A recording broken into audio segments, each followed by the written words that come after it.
জয় রাধে। আজকের বার শ্রী চৈতন্য মহাপ্রভুর সঙ্গে শ্রীল রূপ গোস্বামীর মিলন। শ্রী চৈতন্য চরিতামৃত অন্তলীলা খণ্ড, শ্লোক 121। যত ভক্তবৃন্দ আর রামানন্দ রায় শ্লোক শুনি সবার হইল আনন্দ বিস্ময়। সবে বলে নাম মহিমা শুনিয়াছি অপার, এমন মাধুর্য কেহ নাহি বর্ণে আর। রায় কহে কোন গ্রন্থ করো হেন জানি, যাহার ভিতরে এই সিদ্ধান্তেরও ধ্বনি। স্বরূপ কহে কৃষ্ণলীলার নাটক করিতে, ব্রজলীলা পুরলীলা একত্র বর্ণিতে। আরম্ভিয়াছিলা এবে প্রভু আজ্ঞা পাইয়া, দুই নাটক করিতেছে বিভাগ করিয়া।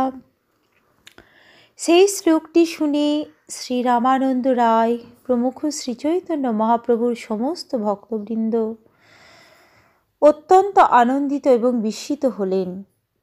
সকলেই বললেন, আমরা ভগবানের নামের মহিমা অনেক শ্রবণ করেছি, কিন্তু এমন মধুর বর্ণনা আমরা কোথাও শুনিনি। রামানন্দ রায় জিজ্ঞাসা করলেন, তুমি কি নাটক রচনা করছো যার মধ্যে এই রকম সিদ্ধান্তের খনি রয়েছে?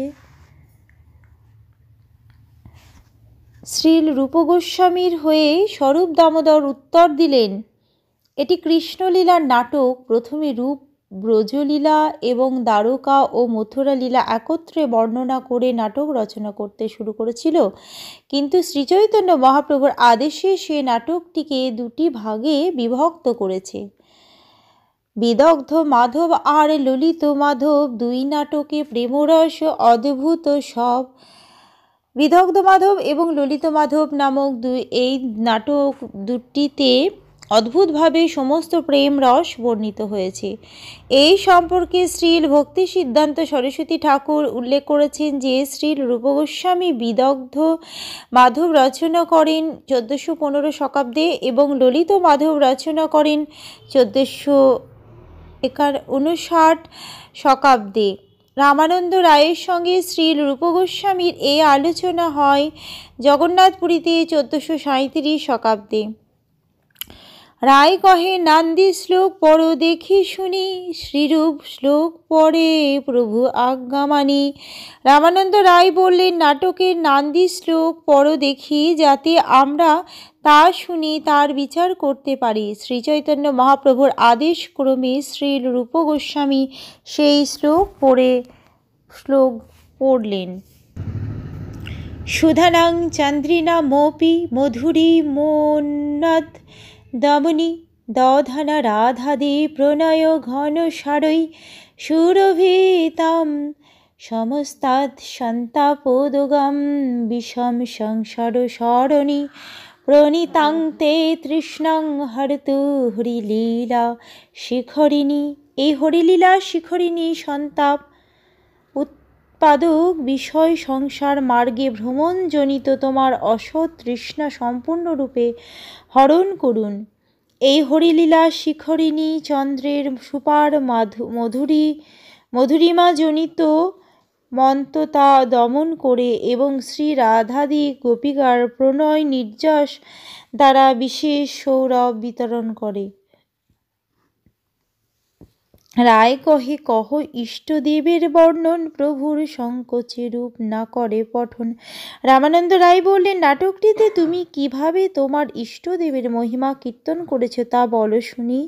কিন্তু রূপ গোস্বামী শ্রীচৈতন্য মহাপ্রভুর উপস্থিতিতে সংকোচ অনুভব করে তা পাঠ করলেন না।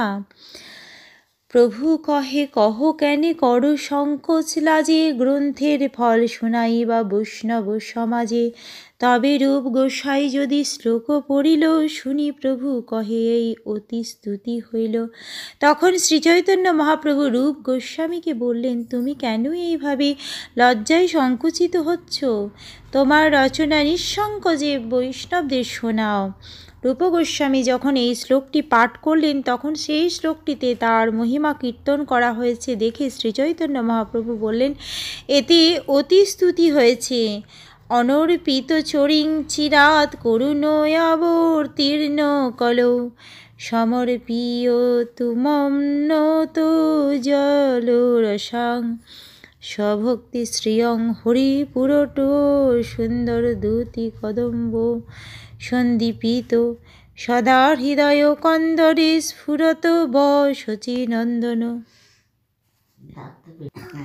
পূর্বে যা অর্পিত হয়নি, উন্নত ও উজ্জ্বল রসময়ী নিজের সেই ভক্তি সম্পদ দান করার জন্য যিনি করুণাবশত কলিযুগে অবতীর্ণ হয়েছেন, স্বর্ণ থেকেও সুন্দর দ্যুতি সমূহের দ্বারা সমুদ্ভাসিত সেই শচীনন্দন শ্রীহরি সর্বদা তোমাদের হৃদয় কন্দরে স্ফুরিত হন। আজকের পাঠ এই অবধি। জয় রাধে। ভজ শ্রী কৃষ্ণ চৈতন্য প্রভু নিত্যানন্দ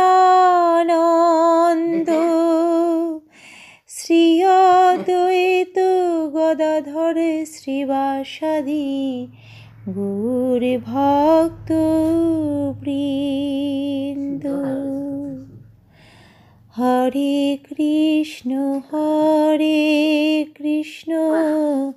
কৃষ্ণ কৃষ্ণ হরে হরে, হরে রাম রাম রাম হরে হরে। হরে কৃষ্ণ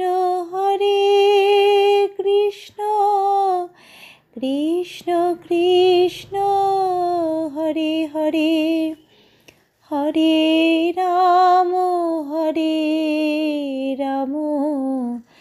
রাম রাম হরে হরে। জয় রাধে জয় রাধে জয় রাধে জয় রাধে। জয় রাধে।